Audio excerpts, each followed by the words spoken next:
there's nothing for me to do, and I feel like I'm going mad. I can't face Rebecca, and these know-it-all doctors can't tell arses from elbows. That nurse suggested I write. I doubt she meant for me to put it on the internet, let alone on the same website George used to post gardening pictures. But why not? It started a few days ago. I wish I had listened to my own intuition. I wouldn't have been able to save George, but things would have been different.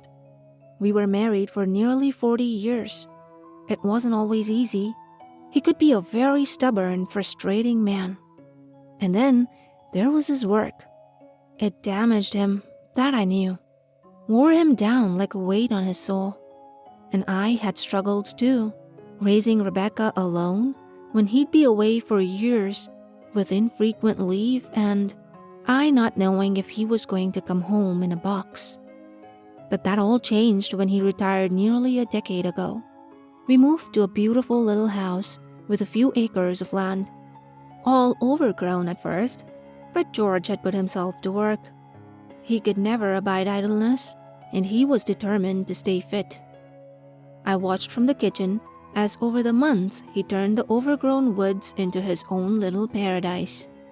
He brought in apple trees, planted great beds of tulips and rose bushes, and little patches of wildflowers. For the butterflies, he always said. Then he built his shed.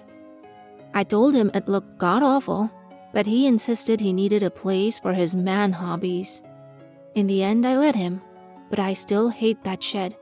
I swear I'll tear it down. Life became a series of routines after he retired. George would wake me up with a cup of tea. I'd make breakfast, always porridge for both of us, followed by a bacon buddy for him. Then he'd go to work in the garden, or else in his shed to play with his trains. The same routine for years, until a few weeks ago. I woke up on a rather rainy Tuesday, feeling very unusual. It took me a while to realize why. I'd slept the whole night, and that almost never happens. Normally, George would have to go to the bathroom at least once, and I was a very light sleeper. I could think of only a handful of occasions over the last few years when he'd avoided waking me. Still, I wasn't alarmed, only groggy as George entered with a cup of tea. Morning, I grunted in response, throat dry as I took the steaming cup. George had never been a handsome man, but I'd always loved his smile, especially in the mornings. That morning, as I took a sip, I felt nothing, only that the tea was off. I made a face and a noise of dissatisfaction. What's wrong? He asked, smile slipping. How many sugars did you put in? 2. 2? I said with all the venom I could muster. Yes. When have I ever had 2 sugars in my tea? I thrust the cup back towards him. 3. Go make it properly and think about going to the doctors. Probably dementia. George barked a laugh as he left, but behind my words, I felt uneasy. 40 years, and even in the stress of 91 and 2003, I'd never known him to cock up my tea. Eventually, thirst quenched and sleeping gown on, I made my way down to the kitchen. I was just getting out the saucepan for porridge when George poked his head in from his office. No porridge for me this morning. How about something a bit more substantial? Are there still some sausages left? I went to the fridge, and there were indeed 4 left from last night. Yes, sausage and bacon buddy then? Perfect. And again he smiled, and again it did nothing. It failed to twitch a smile from me in return, failed to rouse any warmth in my chest. I made my porridge as the rain let up, topping it with a blob of butter and a drizzle of honey. Then George's sandwich, 3 rashers and 3 whole sausages, brown bread and HP sauce. I handed it to him in the office, where he frowned at his computer. What? I asked, as I moved next to him looking at the screen. Oh, nothing. Just thinking. He was looking at yet another bloody model train on eBay. Another one of those fancy German ones. A Fleshman. That's rare. Going to buy that one, are you? George smiled another hollow smile as he turned to me. Maybe. It'd look great on the layout, wouldn't it? I looked at the listing and couldn't help but clench my hands at what I read. You might want to check again, I said, as George looked on, confused. I knew something was definitely wrong then. The train he was looking at was N-gauge. His layout was HO. The rest of the day passed largely without incident, mostly because I went into town. Not for any particular reason, I had thought, but looking back on it, I'm certain I wanted to get out of the house for a while. Dinner was another problem. I called George around 5. Yes, dear? Came his voice. I'm in town. Fancy a curry for tea? I can pick it up on the way back. Sounds lovely. I'm feeling like a chicken tikka madras. For Nan, too. My lips tightened. Right. And I hung up immediately. A man's curry order never changes. My husband always had a bhuna. Maybe, if he was feeling especially adventurous, a lamb rogan josh. Not to mention 4 naan was ridiculously overkill. George could barely finish one. I was feeling rather put out after dinner. George hadn't just polished off all 4 naans, but most of the rice and nearly all of my korma after I'd lost my appetite. He ate ravenously, barely chewing, just shoveling rice and curry into his mouth with wet, sloppy mastication. Most disgustingly of all, he used his hands. I sat there, lips pursed, a weight on my chest. Eventually, he was done, and as I filled the dishwasher, he headed back out to his shed. I had no choice. I had to call my daughter. She picked up on the 3rd ring. What? Is that any way to talk to your mother? I heard a sigh and movement. Mom, why can't you just text like a normal human being? Oh, is speaking a crime now? Maybe I just want to have an actual conversation with my only child. There was a pause, and I moved to the kitchen, over the sink, looking out the window into the darkness of the night. Tree limbs twitched in shadow, and there was nothing to see save the warm glow from the shed's sole window. Mom, Rebecca sounded exasperated. It's a work night. I'm tired. I really don't want to do this. Can I talk to Dad instead? He is why I'm calling. Is he all right? Has something happened? Her voice had pitched up. Now you care? Happy to talk to your father, just not your mother, are you? I'm gonna hang up. Why is talking to her always like pulling teeth?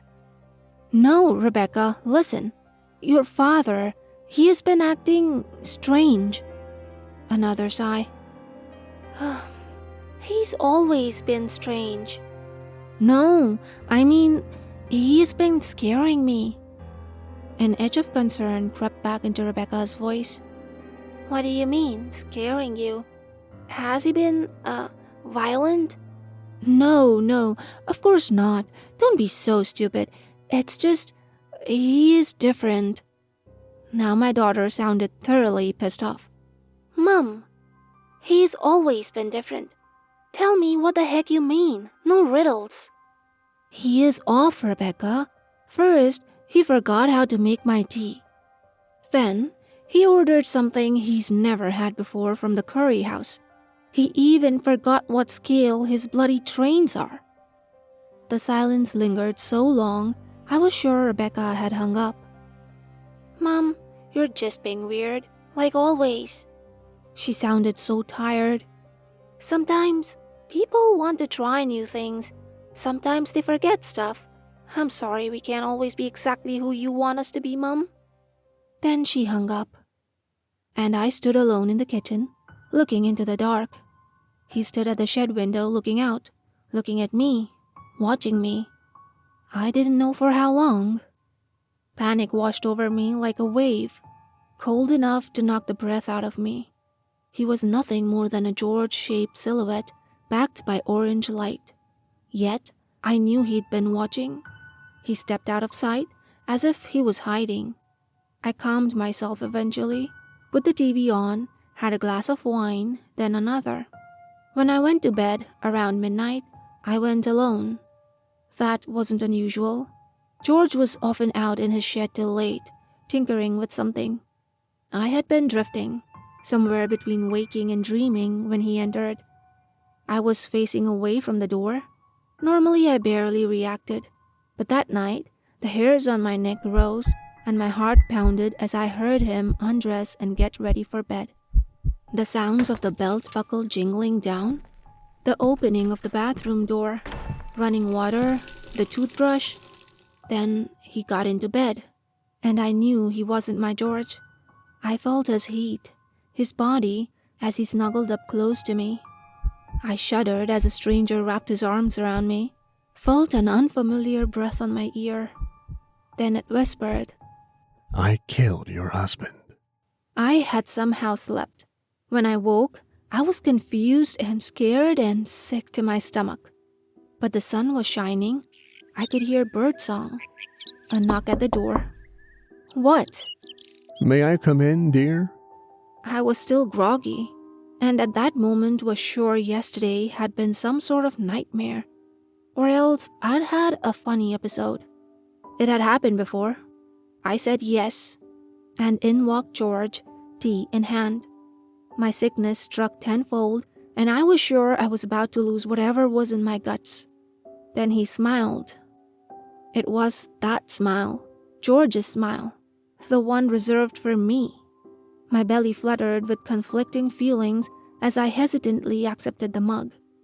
I took a sip, 3 sugars, just like usual. "You just scared me a bit yesterday." He said. I scared you? My voice came out high and weird, the confusion clear. He chuckled. "Yeah, you really weren't well. Having a little episode, I think." I pursed my lips and frowned. I wasn't certain. Yesterday, I had been so sure that this wasn't George. But the smile, the tea, everything seemed normal now. And yet there was still the curry, the different breakfast. Or was Rebecca right? Was it just me, expecting the world to behave as only I saw fit?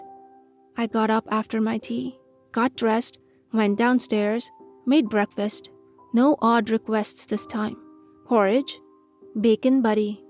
As I made them, George gave another smile as he reached for the back door. Going out? "Yes, to check the buds. The apple trees must be near to blooming now."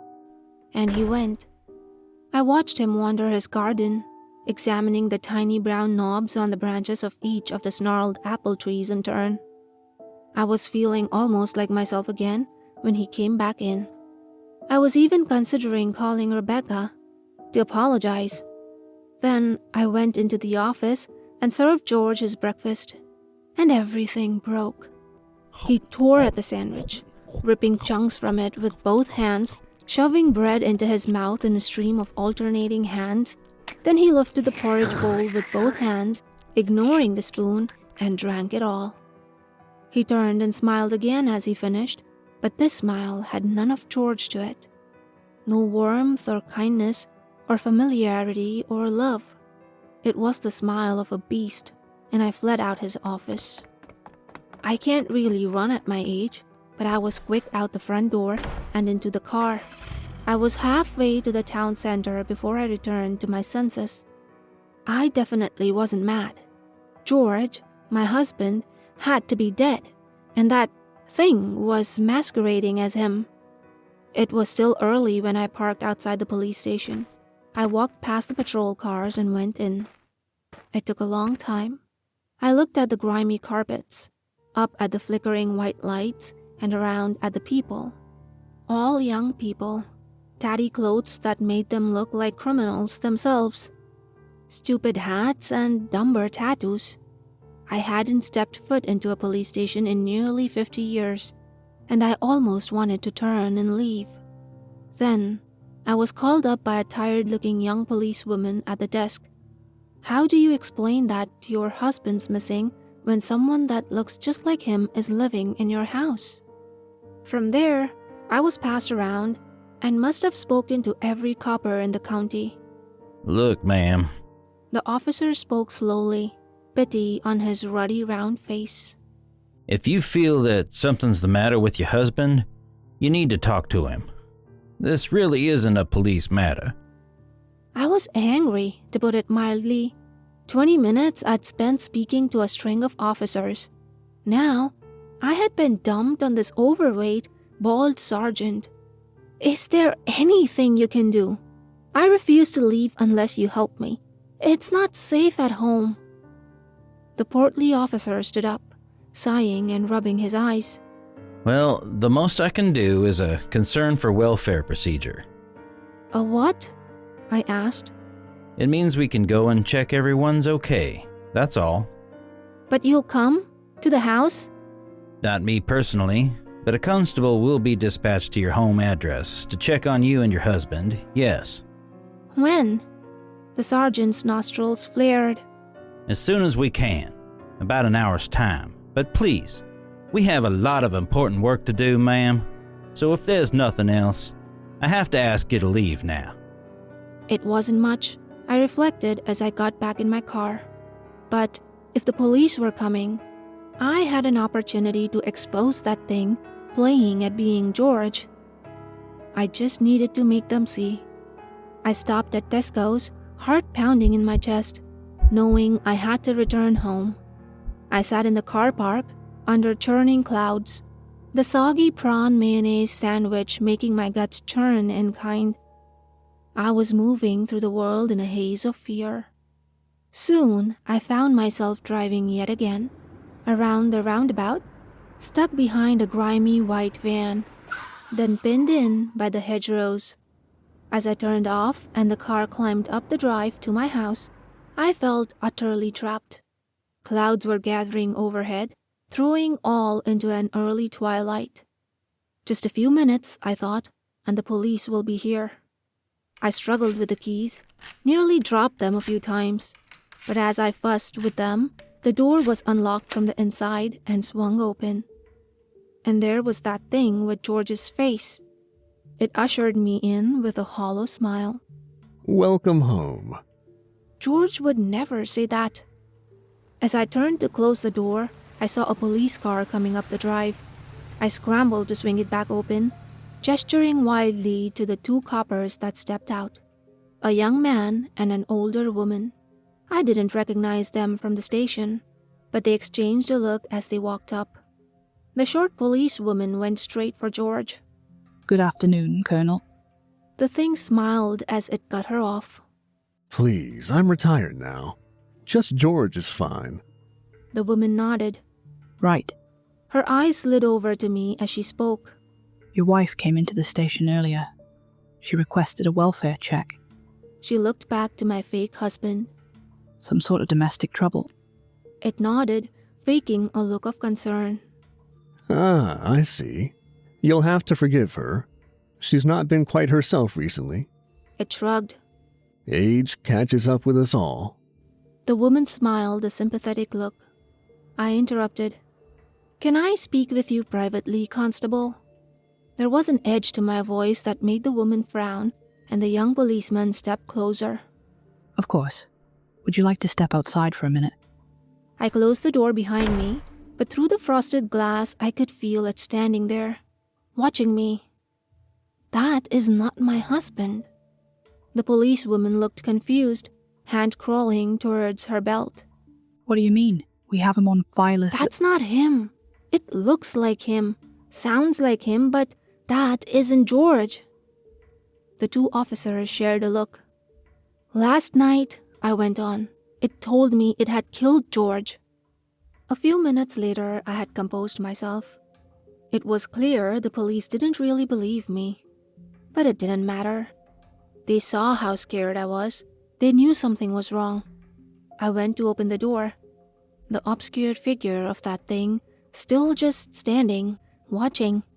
As the door swung to, it had an easy smile. Excuse me, George. the male officer asked. May we have permission to enter the house? The female officer interjected. It's only your wife seems unsettled. If we can just have a look round, maybe that'll help her. Of course. It stepped aside, spreading its arm in a welcoming gesture. Once inside, they looked through the living room at the photos lining the mantel. The real George and I, Rebecca when she was younger. The three of us back when she was still in university. George in his uniform, looking handsome, medals and ribbons all across his chest. They even picked up a more recent photo, one of George with a trophy from a recent gardening competition. Silently, the police looked from the photo to not George and over to me. They talked quietly as the imposter rounded the room. A feeling of ice ran down my back as an unknown hand held my shoulder, unfamiliar breath on my bare neck, and a whisper. No one will ever believe you. The officer stopped dead as I spoke out, loudly. What did you just say? They turned, looking puzzled, to me and the fake. And once more it smiled. It raised a hand to my shoulder, giving me a gentle squeeze, like a pork loin in the hands of a butcher.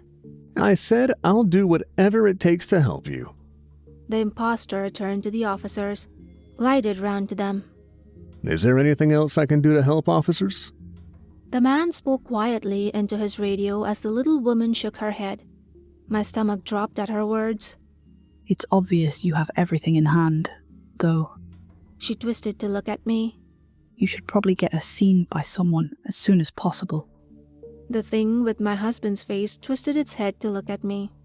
Yes, she's had problems in the past. Hopefully a doctor can help her. Help put a stop to these silly little notions. Exactly. The woman agreed with my tormentor. The policeman turned to it.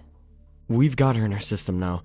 If she has problems, tries to call emergency numbers, comes around the station again, well, she won't waste any more of our resources next time. The charlatan acted convincingly somber, guiding the police to the door. Thank you so much for coming anyway. I'm glad you reached out. It turned to me, grin radiant. Well, dear, aren't you going to say goodbye to the kind officers? I stood beside the monster at the door.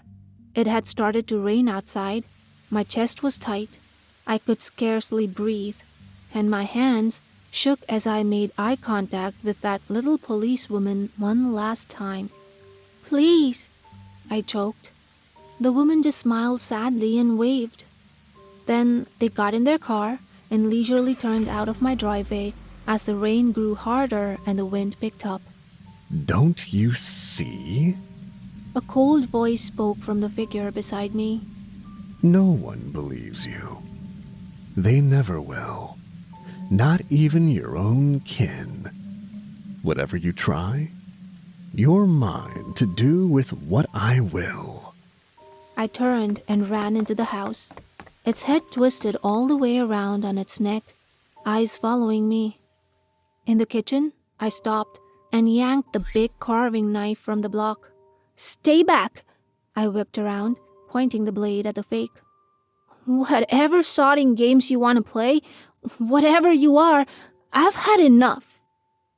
It walked towards me, calm and smiling, walking with a posture and swagger that were alien to the man it was pretending to be. He was a very special man, wasn't he? Our dear, dear George. He was, yes. I kept the knife pointed, held it still despite my shaking hands. He was a great man. A barking laugh, nothing like George's, came out of George's face. Great. Oh, I don't think so. It stopped, barely a foot away from the knife pointed at its throat. Get out of my house, I said. It shook its head. All those shiny medals, all that money. He earned those, and his money. He served our country, a great man, a real man. The beast stilled. The smile melted away. Less and less could I see any of George in it. I felt like a simpleton for having ever been fooled. Don't you know what he did? How many were murdered on his word? George never killed anyone. He was a gentle man, stubborn perhaps, but gentle. What kind of murderer could tend a garden? I shook my head. The thing grew angry, its face dark. Faster than I could see, it stepped towards me, ripped the knife out of my hands and tossed it away. Again, I fled. The only path left, the door to the back garden. I threw myself into the darkening night, the howling wind and slashing rain. Those twisted apple trees, so pretty in the day, slashed and grabbed at me with skeletal limbs. I kept moving as fast as I could with the gale trying to throw me to the ground. I looked back, but the house was dark now. The lights that had been blazing as I left had all gone out. The windows were in deep shadow, the back door swinging crazily on rusted hinges. Through that portal, I could still feel eyes on me, eyes full of hate and fire. Thorns ripped at my legs as I pushed deeper into the garden, into that place that had been for George alone. I saw it. The shed was there, a warm light streaming through its windows. I hated that place, an unsightly hut for all George's boyish little hobbies. His trains and all his gadgets and gardening stuff. I could still feel that vengeful presence watching, and now the shed was a beacon. It had been my husband's place after all. Blood ran down my legs as I came to the wooden door. Barely looking, I swung myself inside, slamming the door behind me, and I turned to look out, back towards the dark house that no longer felt like home. I wasn't sure. Was it still there? The storm still slashed noisily outside, the wooden shed creaking and groaning as if in pain. The house was empty. It was sudden, but I knew in an instant that thing was gone. It had what it wanted, had served its purpose, and left. There was no hostile sight focused on me anymore. But why? I wondered. Why leave when I entered the shed? My breathing slowed as I stood, looking out the little window. I started breathing through my nose, and rankness filled my nostrils. I turned. Around the 3 walls, his train layout was still running. Little steam engines passing through tunnels and twisting valleys, past little brick stations with waving families, and through forests rendered by my husband's hands. All the gardening stuff was crammed into the space beneath the layout. Pots and bags of mulch and soil, trowels and rakes and little cutters. And on the floor was George, my George, stinking and rotting. He'd been dead for days. His blackened face still had a look of terror, of pain. It took me a long time to compose myself, but eventually I did. I tried everything. First, I called the police on my mobile, but it didn't go through. I went to the house, tried the landline. As soon as I gave my name, despite my screaming and fear and saying my husband was dead, I got nothing but an apology and a warning not to call again. Then I tried Rebecca, hands shaking, only for the call to be dropped immediately. It was late, I later learned, and she had work early. I couldn't eat, couldn't drive. I was in such a state. It took until the next morning, around 6, before I finally got Rebecca on the phone. It was a brief conversation. She hadn't believed me, but she got the police to come again. Another check. I was in a daze when they answered the door. A different pair this time. A tall, bald black man and a very fat, red-faced woman. I hadn't washed and looked disheveled, panicky. These 2 at least could see something was wrong. I showed them through the house, almost wordlessly to the shed. I barely spoke at all. Instantly, they shut the whole house down, called the ambulance. The coroner. It felt like half the town invaded my property. There were questions, ones I couldn't answer. I didn't bother with the truth, not all of it. The black officer questioned me with a deep, calming voice. And when did you realize? Last night, I went out to check on him. In that storm, I found him there. I'm sorry, but he's been dead for days. Why didn't you look sooner? I shrugged. My memory hasn't been right these days. It's why George told the police to ignore me. I guess I just didn't notice his absence. The man talked with someone in a suit, with a few other police officers. The two from yesterday turned up at some point, and they had other words for him. The three of them looking back at me frequently. Someone pushed a cup of tea into my hands, only 2 sugars. It didn't take long before they took me away. They were very nice about it when they held me in a cell overnight. It stank of piss, but the police were kind. After that, I ended up here. They'd done an investigation, thinking murder, and naturally, I was the prime suspect, along with various terror groups and extremists. But George had died of natural causes apparently, or at least no causes anyone could find. I know though, I know he was murdered by whatever he brought back from those godforsaken wars. They put me in a mental hospital. Apparently, any woman that can't notice her husband's death for days is clearly insane, incapable, useless. Useless. That's what Rebecca said when she came to visit. I still don't know where I went wrong raising her. There was no love there. She shook her head at me when she walked in, disgust and anger on her face. I'm not sure if she thinks I killed her father or if I just didn't do enough. Perhaps that I could have saved him. Her words were short, her manner shorter. I never want to look at you again. Maybe I deserved that. I don't know. And now it's all written. What really happened. And I still don't know. I would like to thank all the voice actors who helped me out on this story. Their channels have been linked in the description below, so make sure you check them out as well. And for now, the horror doesn't end here, so go ahead and choose your next nightmare for more chills.